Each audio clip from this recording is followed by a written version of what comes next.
on a person is to help lift them up. Mm, yes. Mm-hmm. And you have to have empathy in order to do that. That's different from sympathy. Sympathy is basically feeling sorry for someone. But when you empathize, you understand where they're coming from and why they think the way they do and why they feel the way they do. Mm-hmm. And we've been talking about these WTWG, 1050 AM and 96.9 FM, Columbus, a CBN communication station covering the Golden Triangle and surrounding areas. WTWG, AM 1050 and 96.9 FM, your 24-hour worldwide station. And Opinions expressed on this talk show do not necessarily reflect the views and opinions of ownership and management of CBN Communications and WTWG Radio.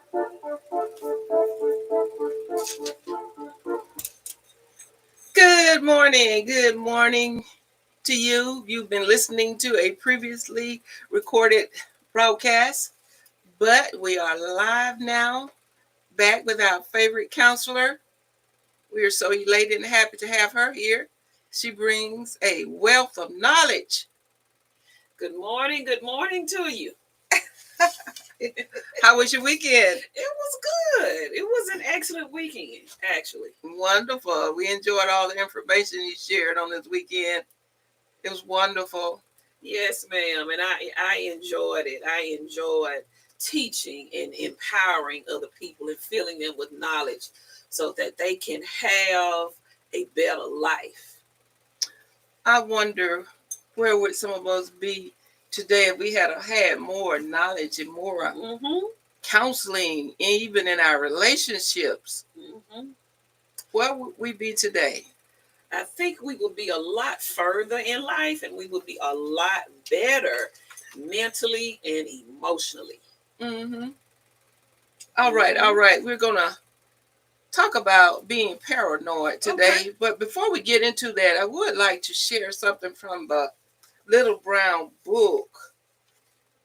All right. It says, faith doesn't make anything happen. Faith rests on something that has happened. Faith doesn't make anything happen.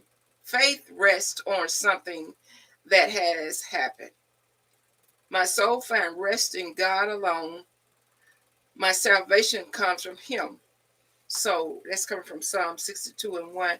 So it rests on what Jesus has already done for us. Yes. All right. Yes. We're going to talk about being paranoid, and then also we want to look at relationships and some things to look for even before you get so serious in a relationship. So that word paranoid, give us a good working definition of that. Paranoia is a form, actually, is a form of psychosis, actually. Paranoia, you have different levels, of course, of psychosis: minimal, mild, moderate, and severe, and catastrophic. So you have about 5 different levels of paranoia. And paranoia, when it goes too far unchecked, it can alter a person's behavior. Paranoia comes from believing things that may or may not be true. Sometimes what you believe can actually be a reality for you, but it becomes paranoia becomes dangerous when you believe things that aren't actually happening. Paranoia comes from fear that has gone too far to alter that person's mind and causing them not to be rooted in reality and causing them not to be stable in reality. Okay, when you have a negative attitude about everything, or somebody's out to get you, you feel threatened by just, some people are almost afraid to come out their homes. Yes, and that's called a persecutory delusion, actually. You know, when you think people are conspiring against you, people are out to get you, and people are not, they may not even be thinking of you in that way. They may not even be thinking about you at all. But it's paranoia is a thought disorder that results from a level of psychosis. What gets the person off with these paranoid thoughts? You know, what has happened in their life to help Fear. them come there? You Fear. said fear. Fear, the spirit of fear opened the door to the paranoia. Something has happened in that person's life where they have suffered severe trauma, and they may have some unforgiveness of the people who perpetrated that trauma in their life. See, when you have fear and paranoia, there is a door that has been opened to cause that type of psychological response. A door has been opened, and usually when a person suffers from paranoia, fear came in first. And you know, when you find one spirit, expect for 2 or 3 more to be there. Because see, they all have to work together to destroy the person. So has some type of severe thing happened to them to cause them to walk in fear? Abuse, people taking advantage of them, people who they thought were their friends, and people whom they thought loved them. Turns out that they did not love them. They only wanted what they had at the time. You know, all sorts of situations can cause paranoia, but it is always caused by fear, which is insecurity and not feeling safe. So when you start hearing all this negative talk, like nothing is right, would you say that that person has a form of paranoia? When you say nothing is right, do you mean with the relationships in their life? Just maybe just find something negative in almost anything. Some negativity is in it. Okay. Well, they may be negative, but not necessarily paranoid, because those are actually 2 different things. What's the difference? Now, the difference between having a negative mind and just plain paranoia is the person just thinks gloom and doom. They don't have any expectations. They don't have any enthusiasm. They just gravitate towards everything negative, and they think things that are negative. It's like they can't see the silver lining in the cloud. Wow. But paranoia is just fear that is not rooted in reality. Fear that's not rooted in reality. Wow. So they kind of like make up their own reality? In a sense. And that could be triggered by what's going on in their environment. It could be triggered by what they see, hear, touch, taste, and smell. And it could be triggered by the things going on around them.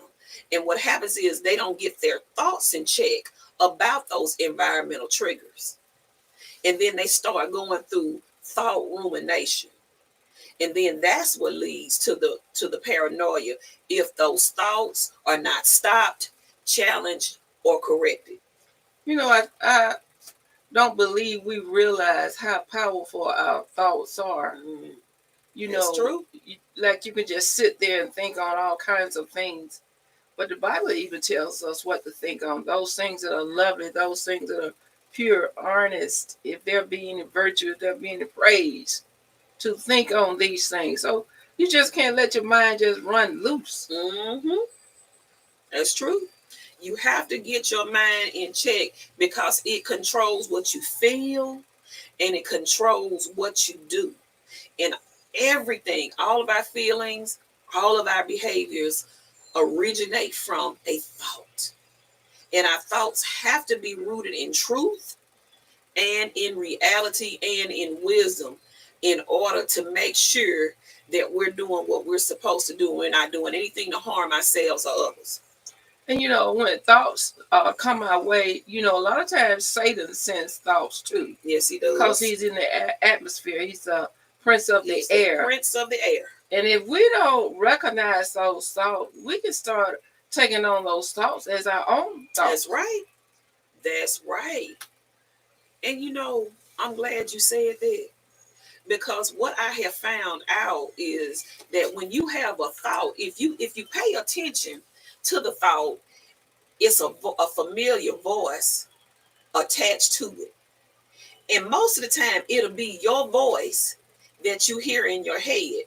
And what it is Satan tries to manipulate you into thinking that that's your own thought, because the thought that you hear in your head is your own voice.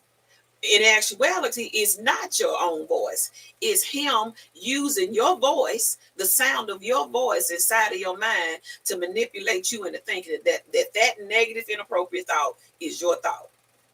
And you can be thinking bad about yourself, feeling condemned by the way those thoughts are sifting in the air. Someone said it like this: thoughts or birds can fly in the air, but if you don't allow them to light in your head, you keep them going. That's right. And we have to be able to recognize those thoughts that are coming from the enemy. And they are actually, most of the time, they'll be random thoughts, random, evil, negative thoughts that just come into your mind out of the blue.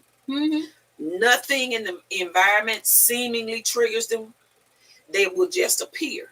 And then he'll use your thoughts about whatever situations you're going through to twist them, to make them opposite of God's word, to manipulate you into thinking that this is really your thought when it's not. It's really him. And it's sad when the enemy use your own thoughts against you to destroy you. And that's with suicidal thoughts. That's right. He'll use those thoughts to destroy the person. Yes, ma'am. Yes, he uses those thoughts. But what I've learned about suicidal ideation, it does not occur randomly in an isolated situation or an isolated random moment. It's brewing over time. It's like you start off with feelings of comparing yourself to other people. You have feelings of worthlessness, helplessness, thinking that you're stagnant and stuck in your situations, feeling that you can't progress, you can't advance, or you can't move to the next level. And then before you know it, you start asking questions like, what does my life matter? What is the purpose of my life? See, when you start asking those questions, that's the beginning of a suicidal ideation.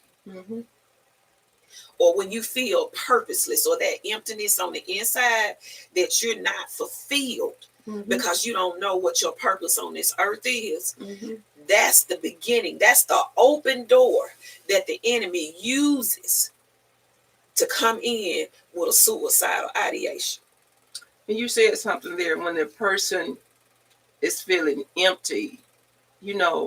Someone said that one of the good things that you can do with depression, when you're feeling depressed, get up and go help somebody else. Yes. And that'll help you come out of your depression and get the thoughts off of yourself and what you're going through. Now you're trying to help somebody else. That's right. It is an excellent source of distraction from your own issues, because sometimes the stuff we depressed about is not even worth ruminating over until we see somebody else's situation and we realize we need to be a little bit more thankful, because there's always somebody else who has it worse than you. I like what you said on Sunday when you said we have to be careful how we talk to people and things of that nature. You never know when that some of those words might trigger something in that person, saying, they don't love me. They might be reaching out to you for support. Exactly. And you might give them a rough answer. Pull yourself together and all that kind of stuff. You got to be able to know how to help people like that at that particular stage. That's right. Because you don't know what thoughts have been ruminating for days on end by the time you come into contact with them. And the wrong word can be disastrous for that person. It can traumatize that person, or it can perpetuate the traumas that they're already trying to recover from. So if a person come to you for help, just say randomly out on the street, you're not in your counseling office and this person is suicidal, what would be the first thing you would say? Would you set up an appointment, or would you try to address some of their issues right there on the spot? I address it right on the spot. I address it for 2 to 3 minutes, because it doesn't cost me anything to take a few minutes to help somebody. And I tell them, your life has value. You have purpose. God allowed you to be on this earth for a reason. It don't matter how you got to be here. Mm-hmm. It doesn't matter what context you came through. Mm-hmm. But God allowed you to be here, so you have a purpose on this earth. And so I want to encourage you to develop a relationship with him, so that you can find out what your purpose is, because you have something to offer this world, a gift that we all need.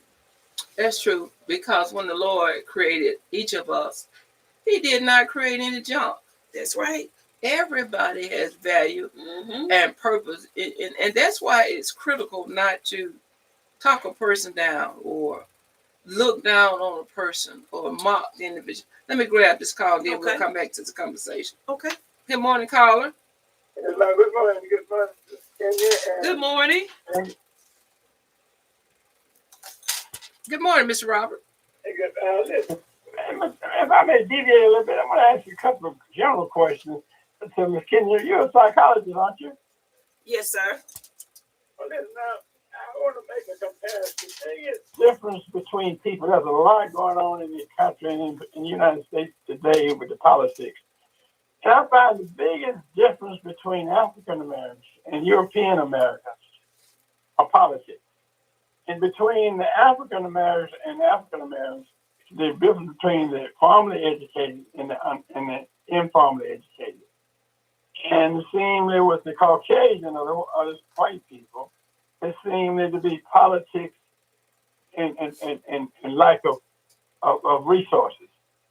So how can the African American, if we want to more concerned about how can we come together? I know the religious divide. We're divided with religion, and religion is a great divider between African Americans. You can tell that by the many different churches and denominations of our religion. So how can we bring that together? And what Protestant, our religion, Christianity is said to be Protestant, means a protest religion, protesting from the Catholic.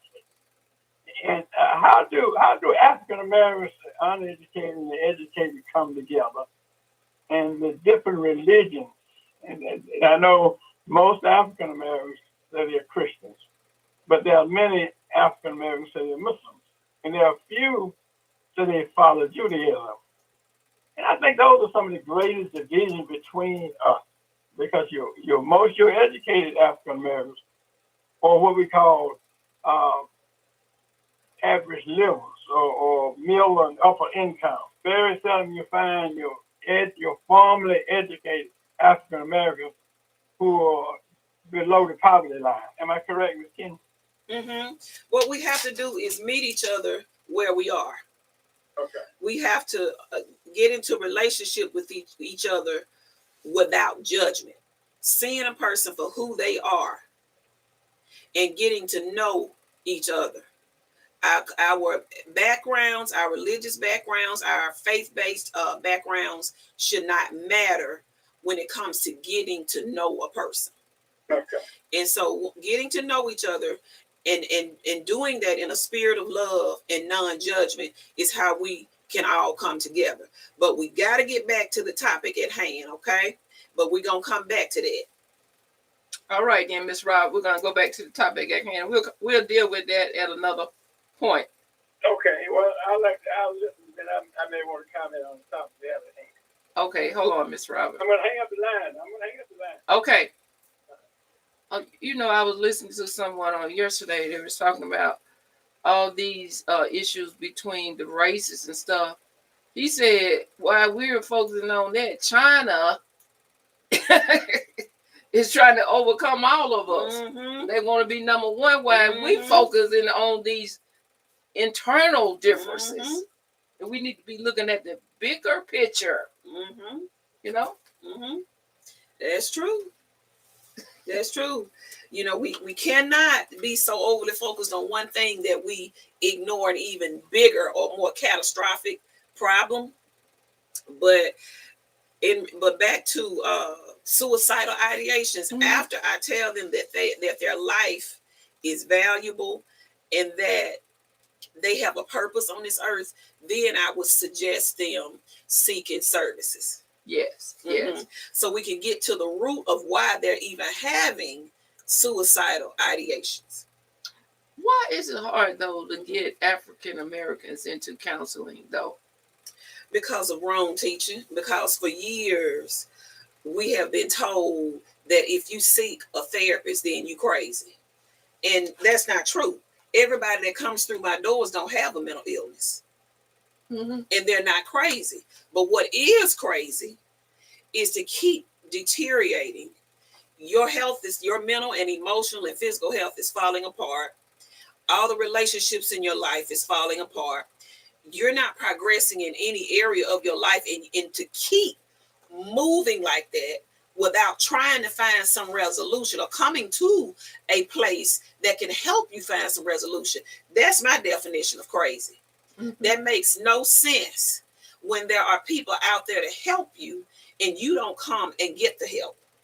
Because of pride. Because of pride and wrong teaching. You know, we go to the dentist when we need help with dental work.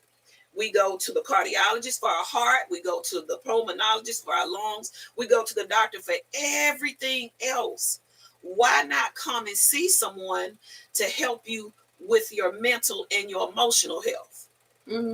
Of course, mental health is real. Yes. It is. And yes, now it is. more than ever, like we're seeing more of it now. You know, teenagers killing each other. Yes. I was looking at this young 14-year-old that killed her mom.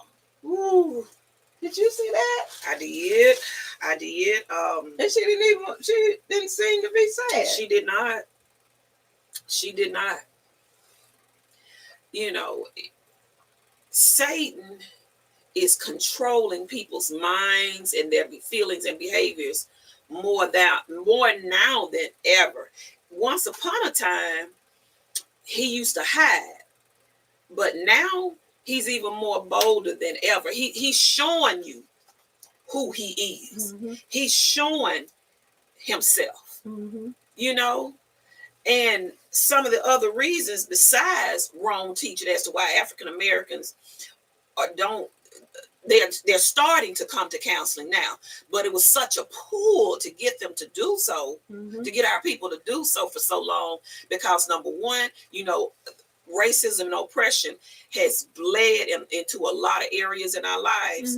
And most of the time, back in the olden days, most therapists were white. And so because of the issues with trust, you didn't want to tell them a whole lot about what you were going through, what you were thinking, and how you were feeling, because you felt that they may come back and use it against you later. You know, and the move for psychiatric services didn't really begin until the 1960s here in the US. Of course, people were seeing psychiatrists for hundreds of years, therapists and psychologists for hundreds of years before then. But the move for it, the push for it, did not come until the 1960s, when states started developing community crisis centers and encouraging people. And then when you look at the 1960s, not only was that move taking place, but the civil rights era was taking place at that time. And so that's when our people, African Americans, were introduced to psychiatric services.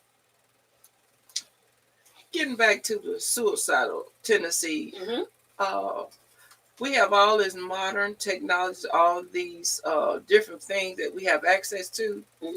Why is the suicide rate still high? All these things we have access to.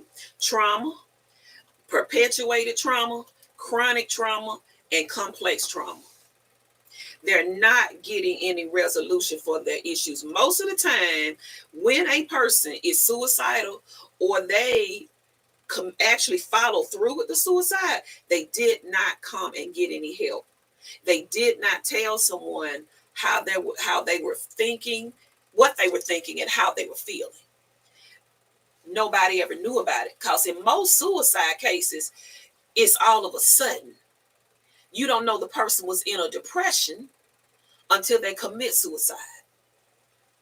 So how can families kind of recognize when to shift? That'll be some type of sign of something. It is because it even if it's subtle, it's still a sign. But see, we need to check in with each other. Hey, what's up? How you doing today?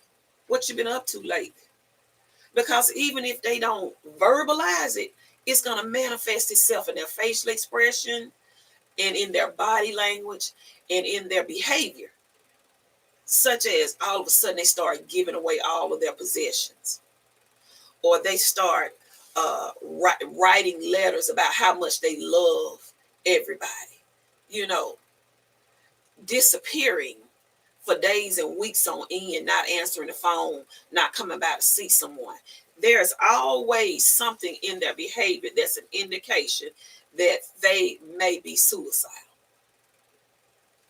And it's good to have that gift of discernment too. Sometimes we are so busy that we don't look into one another's eyes, or the expression on a person's face can say a lot. It sure can. Now, what do you have when that person is very deceptive? You know, they can appear to be high and, you know, bipolars or whatever. 1 minute they manic. Is it manic? Manic. Yeah, it's mania.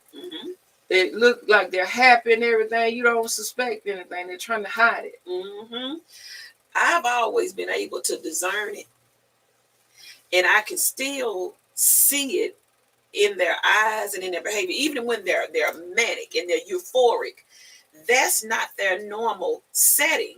That's not their normal equilibrium. So when their behavior changes to even that extreme of euphoria versus complete depression, that's still a red flag.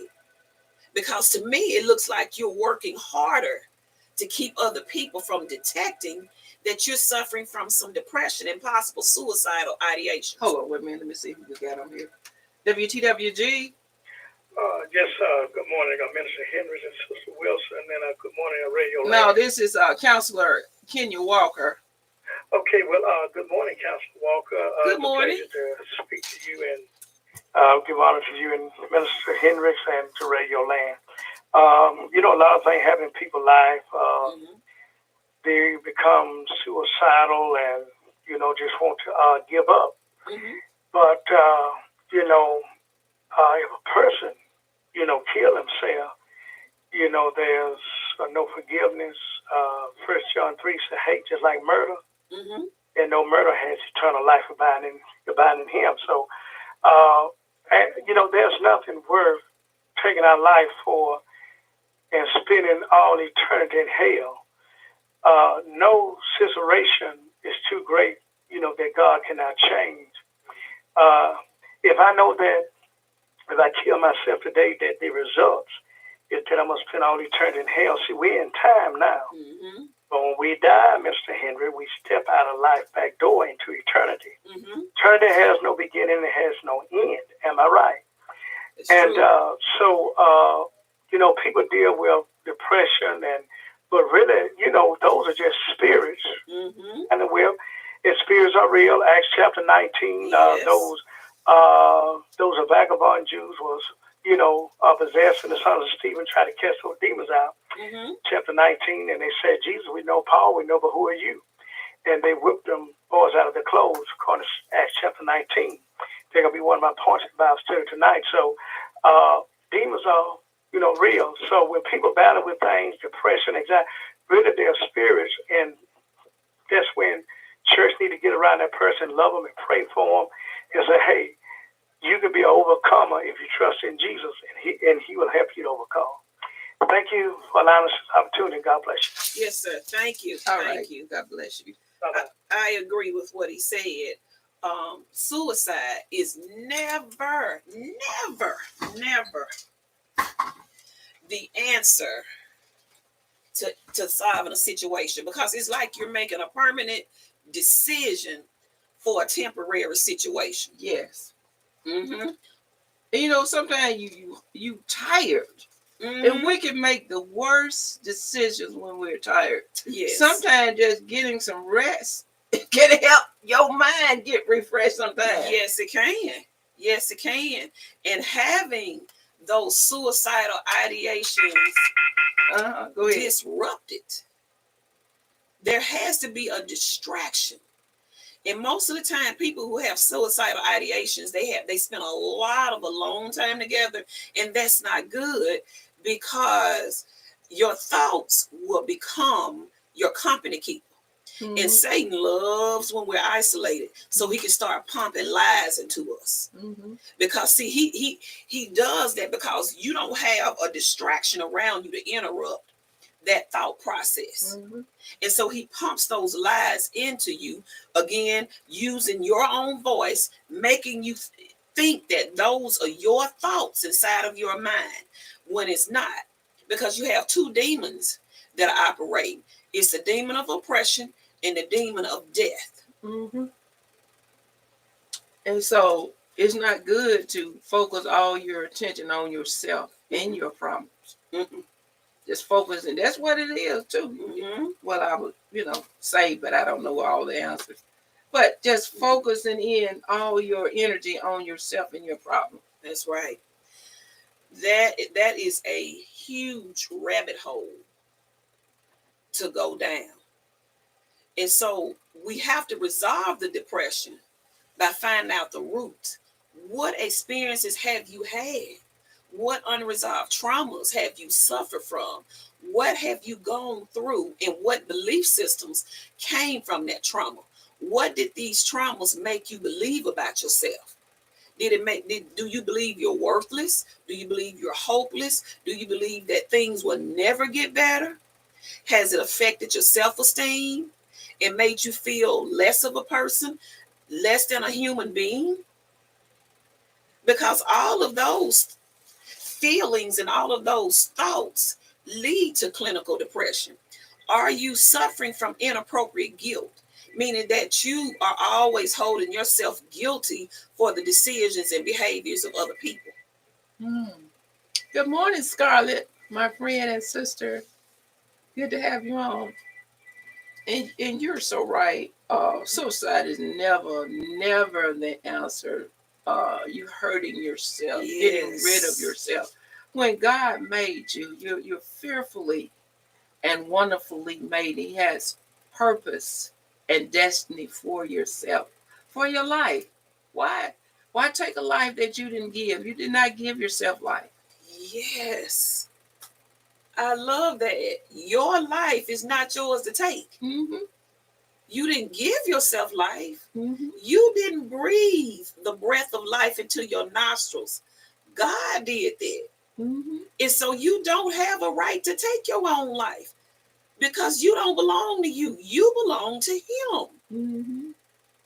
And that's why it's imperative, too, that parents have their children under the right teaching. When a person is isolated and feeling alone and nobody is there for them, Mm-hmm. and those thoughts are intrinsic into their mind, it's a sad situation. Yes, it is. It's a sad situation. Yes, it is. That's one of the saddest ways to die. Mm-hmm. I believe it's through suicide, because it's self-inflicted. Yes, it is.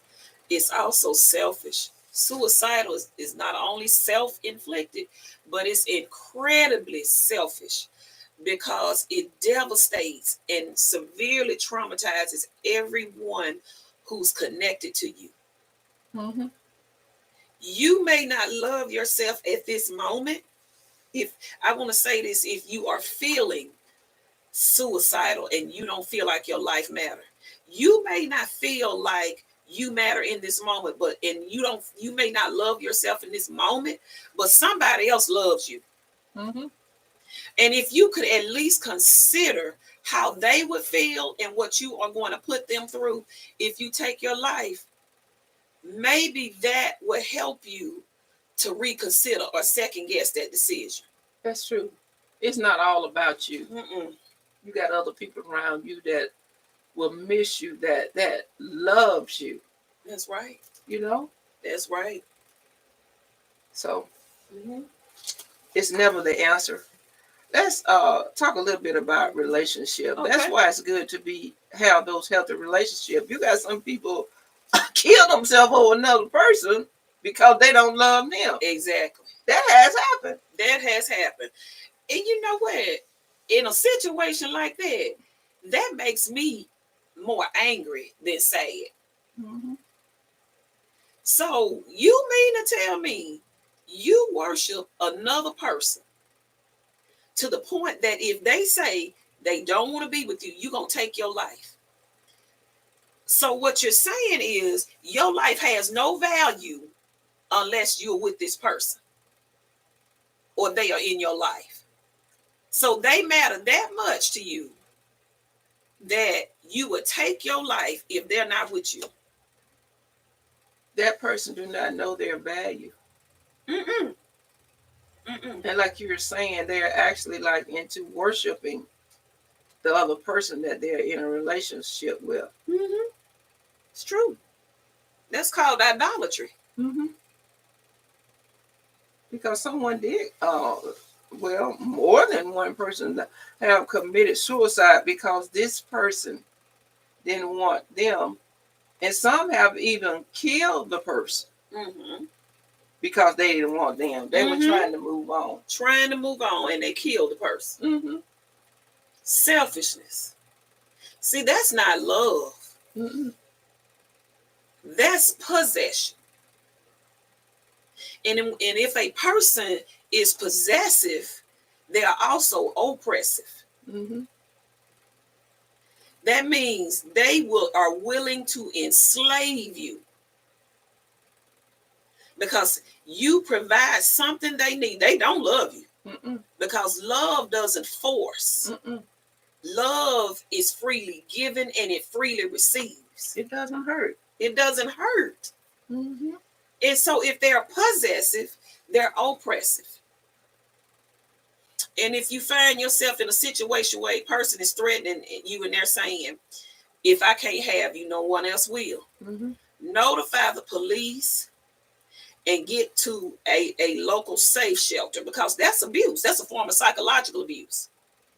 Get to a safe shelter. We have Safe Haven Incorporated right here in Columbus, Mississippi, and they can be reached at 662-327-6040. And you were saying report that because I don't believe everybody reports that. They don't. And some people end up getting hurt because they didn't report it. Exactly. That's a threat. Exactly. I lost a classmate because he didn't report. See, it's not only women doing this to men. I mean, not only men are doing this to women. Women are now doing this to men. What happened in that situation?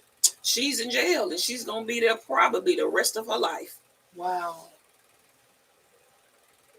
Another person is not worth taking their life because you're actually losing yours too if you go to the penal system. Exactly. You know, you don't have a life. Now you don't have a life. And it's not worth that. It's not that serious. No, man. You got what they say, you got too many other fish in the sea. Is this one person? That this one person can make you make a catastrophic, life-altering decision such as that.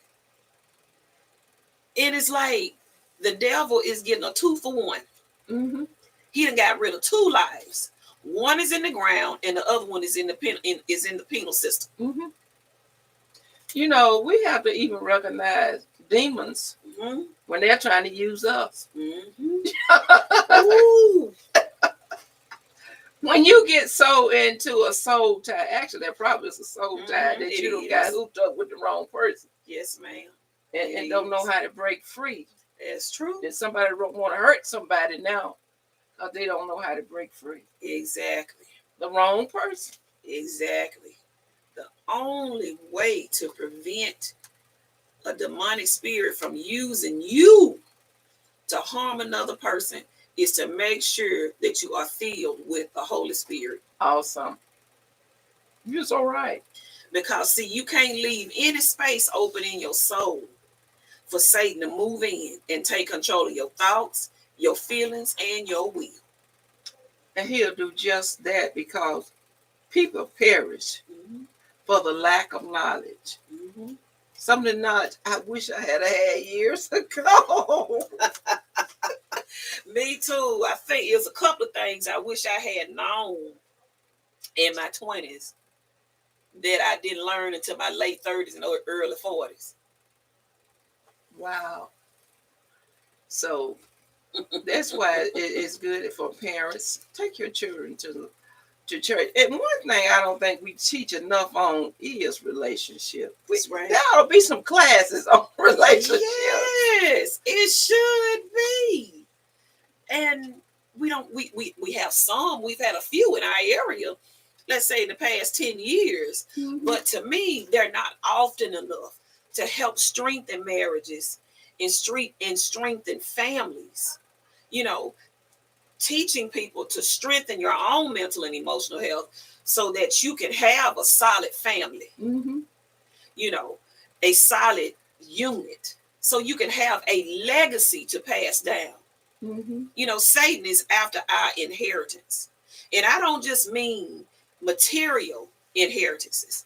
I mean, he's after our spiritual inheritance. Favor, blessings that we get from God.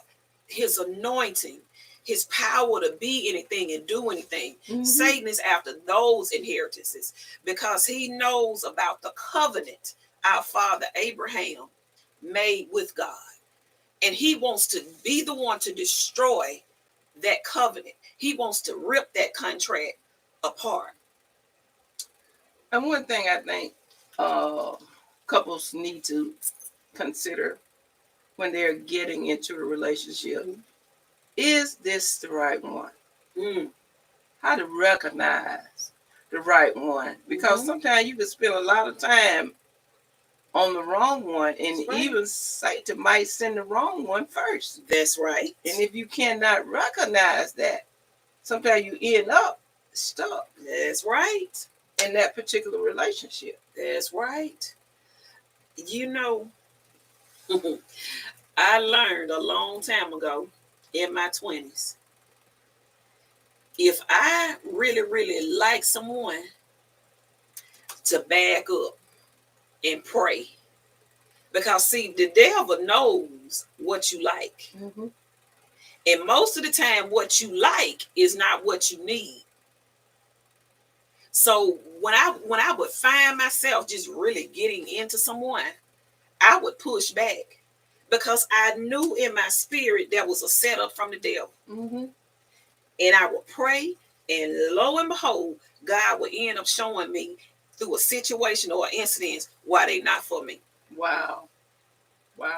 If we would do more of that, right people connecting with the right people, we would see a whole lot more healthier relationships and better families and everything. That's right. You know, because let me grab this call. If a person come to you and say, you know, I gotta have you, I love you, and if a person is weak, they might fall for those lines. Fall for those lines. They'll fall for that. I gotta have you. They already showing they possessive. Good morning, caller. Yes, Miss Hendricks. This brother Gavin again.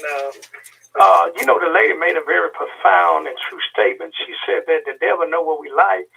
Pastor Greenlaw used to tell us that Northside Baptist said, if you love chicken, the devil will put it on the table. The devil know how you like women to look and how you to look, and he would tempt you.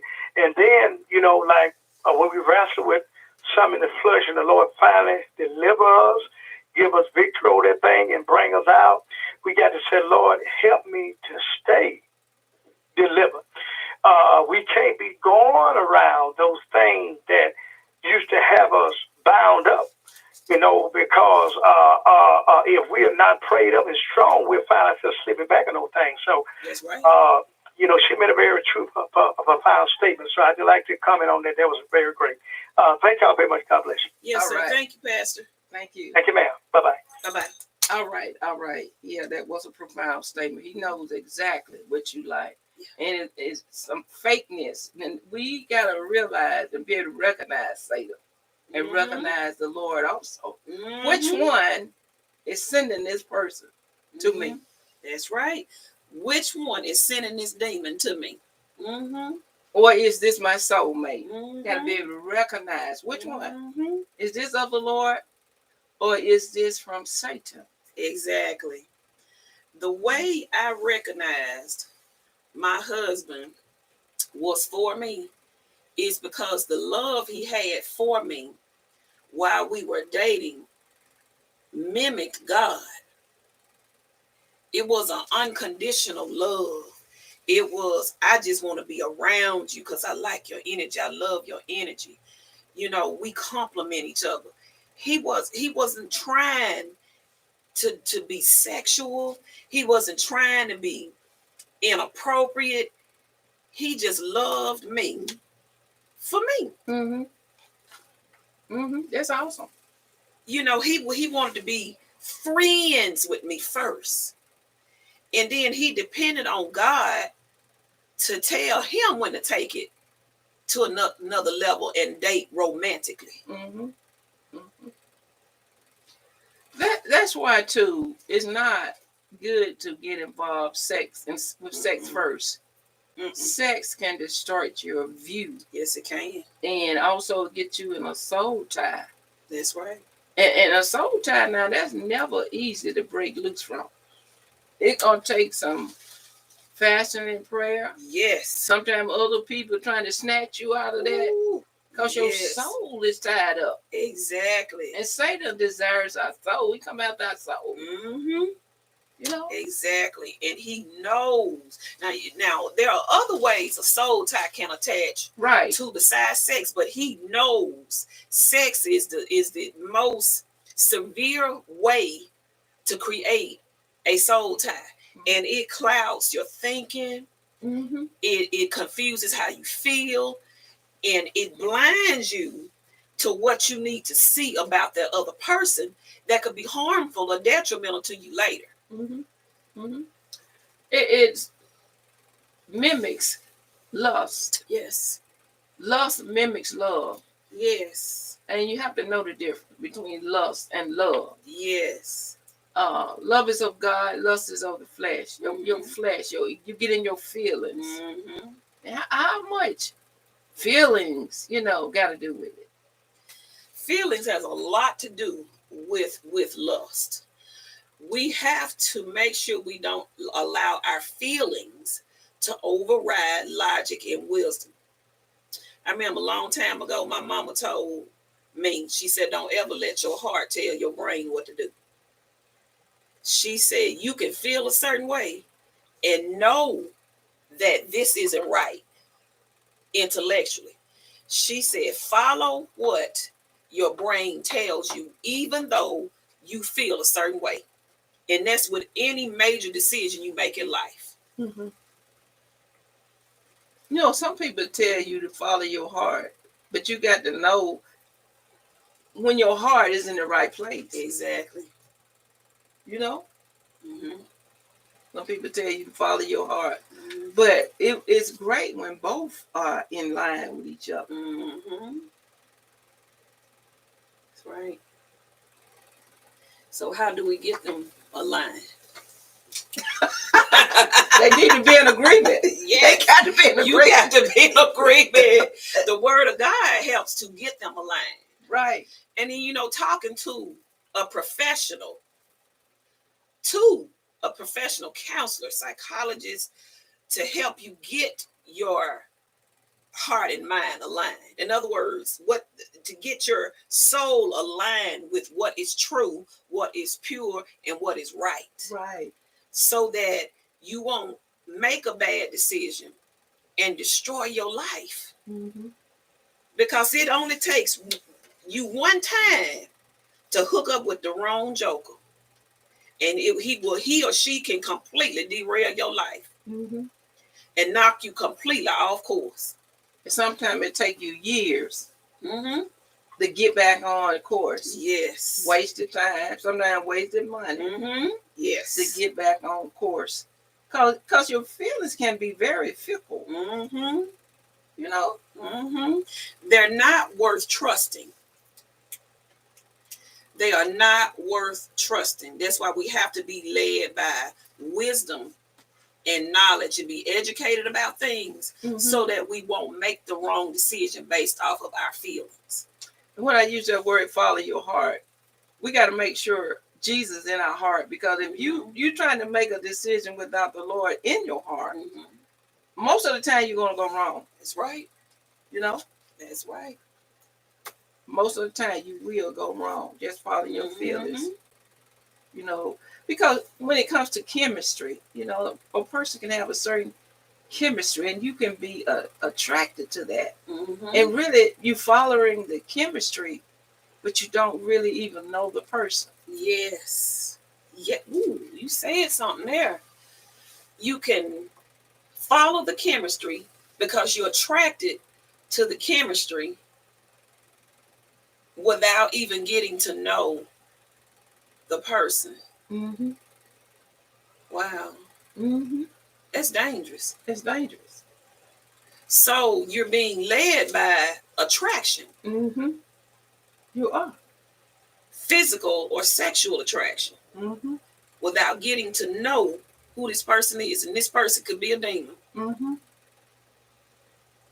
Someone is a trap set for you. Mm-hmm. So sometimes it can be a trap set for you. Mm-hmm. And if we're not wise, like you said, use wisdom, we can fall into it. That's right. That's exactly right. All right, our time is up, but it's been so wonderful having you here today. We always love it when you're able to come. Yes, ma'am. I enjoy being with you. And we just bless the Lord for you today. Yes, we do. The wealth of information you have and how the Lord have blessed you and how he is using you.